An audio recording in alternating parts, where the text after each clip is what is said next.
This is ice. This is not snow. In the north, we're used to driving in snow. Yeah, some ice, but the roads are covered. There are some noticeable differences that we're dealing with here in the Brazos Valley from yesterday to now today. First and foremost, the rain is really coming down. Hey, Jerome, yeah, I'm trying to stay cool out here in this College Station. Dairy Queen Sarah actually has, thank you, Sarah, a blizzard from myself. I am outside of the senator's office here in Brenham to get some clarifying press releases. This one sent just last week. In a small church in Madison County, over 20 women meet every Tuesday and quilt for hours. They've done so since the 1990s. We are right alongside Highway 21, and as you can see, things are opened back up at 8:30 last night.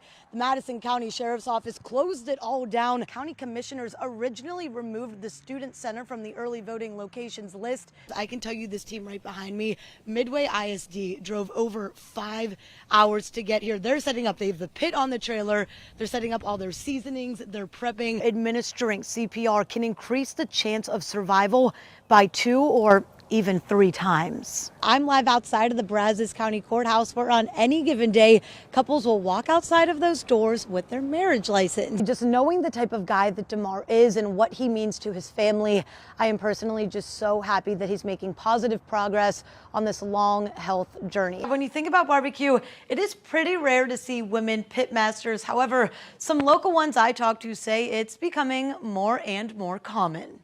This is Good Morning Texas. Good morning. Thanks for waking up with us on this Friday. I'm Paige Ellenberger. Let's send it right over to Josh Johns. Josh, a lot of Friday night lights tonight, a big weekend ahead. How are we looking? The perfect forecast for it. Now, in Coryell County, an inmate is still on the run. Deputies are telling anyone who knows where he is to turn him in. Here's a look at Brandon Hogan. He disappeared last Monday.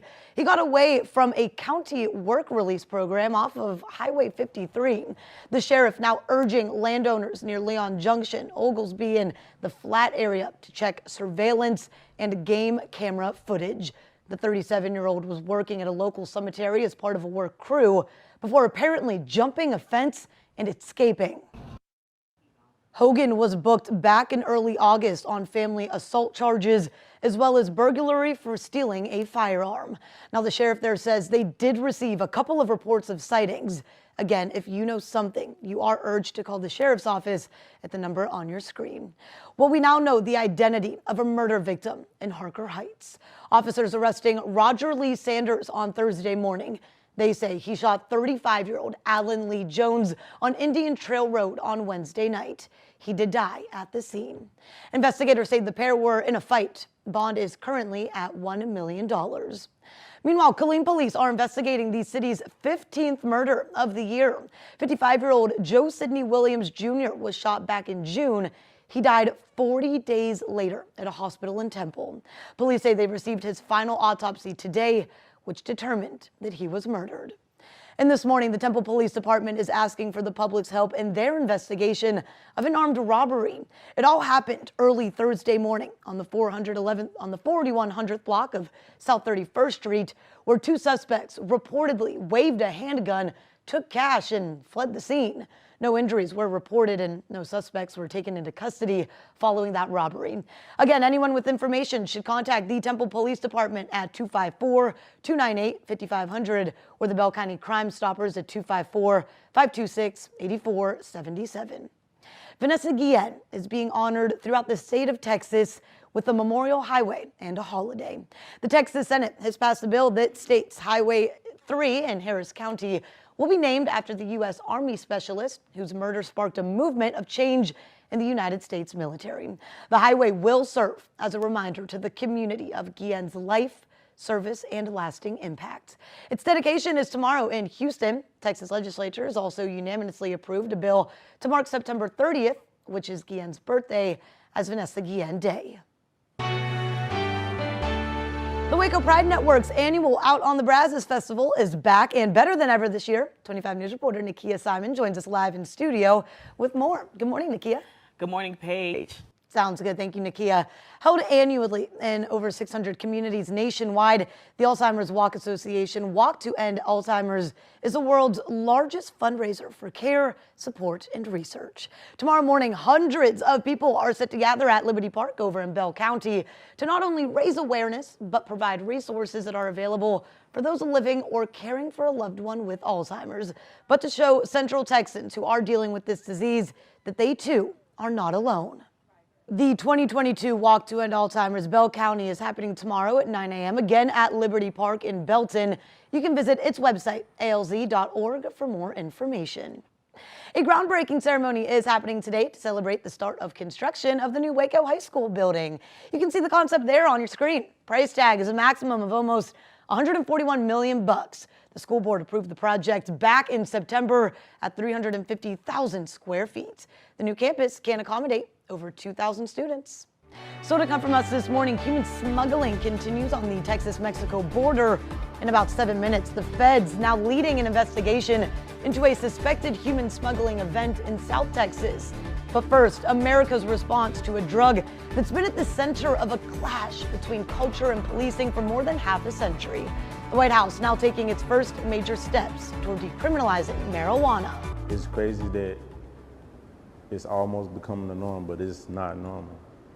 And it doesn't hurt until it's somebody close to you. So before it gets close to you, like, it needs to be some type of awareness going on. Good morning. Thanks for waking up with us. I'm Paige Ellenberger. College Station police are looking for 3 men who they say targeted a home on Southwest Parkway and killed the man living inside. I spoke with those close with the 26-year-old victim who want justice for what happened to Rashawn Jones, a man they say was trying to better his life. Life moves fast. He was doing him. He was living his life, and he was not afraid. Fearless or not, it could all be gone in a blink of an eye. Our students, they're like our kids, and you know, I'm like, I can't fix it. I wish I could. I wish I could fix it for him, but I can't.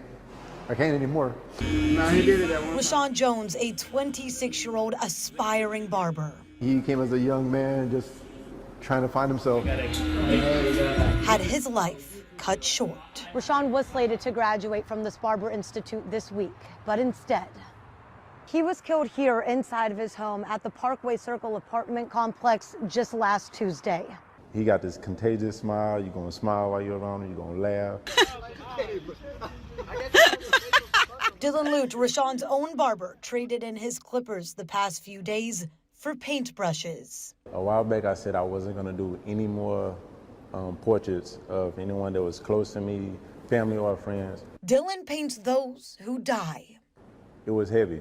It was really, really extremely heavy. Each stroke painting the picture of his vibrant friend. I wanted to be able to give something to his mom and something to his daughter. And in this fast-paced life, That's my boy, man. That's my boy. Rashawn's loved ones say life is too short and it goes by too fast. Life is too short to hold grudges. Life is too short to be mad at anybody. Life is too short to feel some kind of way about others. Just love one another, love everybody, and I know everybody loves Rashawn.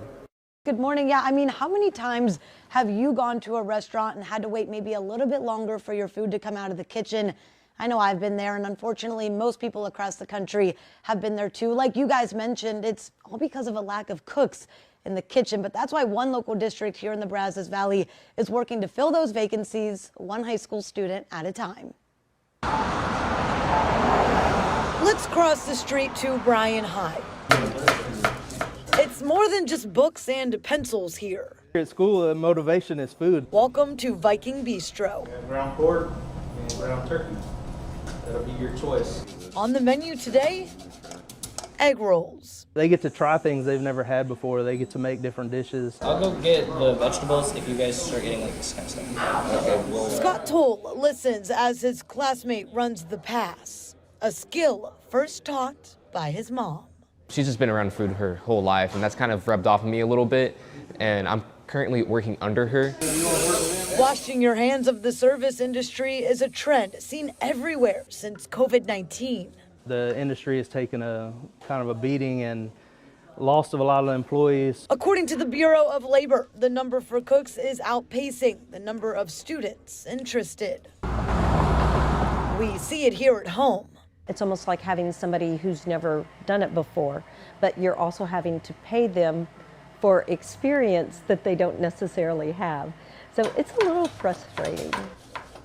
Back at the bistro, though, Chef Dees is writing the recipe for success. It's good to be able to train these kids to give them a little knowledge that, you know, maybe they can jump into the industry and help some of these places out that are really looking for employees right now. So that teens like Toll can achieve whatever they want to and fill the need, one chop at a time. And it shows that you care enough to actually know what's what.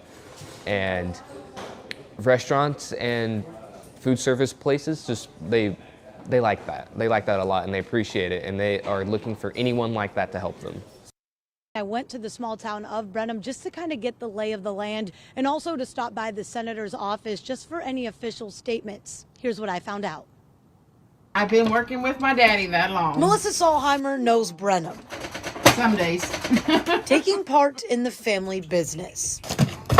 The city was founded in 1844. Just 100 short years later came Foskey's Jewelry. I've been doing it for 38. Brenham is a quaint town, just over 18,000 people call it home. But one senator who represents the people there and the rest of District 18 could impact every Texan. I agree with everything that Ms. Colkhorst is doing. Senator Lois Colkhorst has filled a seat in the Texas Senate since 2014. This session, she proposed SB 147, the land ban bill that would prohibit some foreign entities from purchasing land here in Texas. Basically, security reasons. Why would anybody from China want to purchase land in the United States?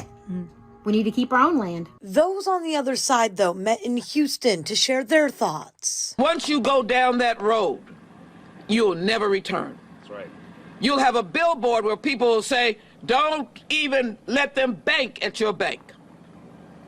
Does the author of the bill know the can of evil worms that they may be opening? Now, I am outside of the senator's office here in Brenham to get some clarifying press releases. This one sent just last week. It's very obvious that the senator and her team wants people to know that this bill is very much still in its early stages. It hasn't even hit committee yet, so a lot is slated to change. While some say what the senator is proposing is discriminatory, the senator says national security is a big concern for her, and she wants to, quote, keep Texas, Texas.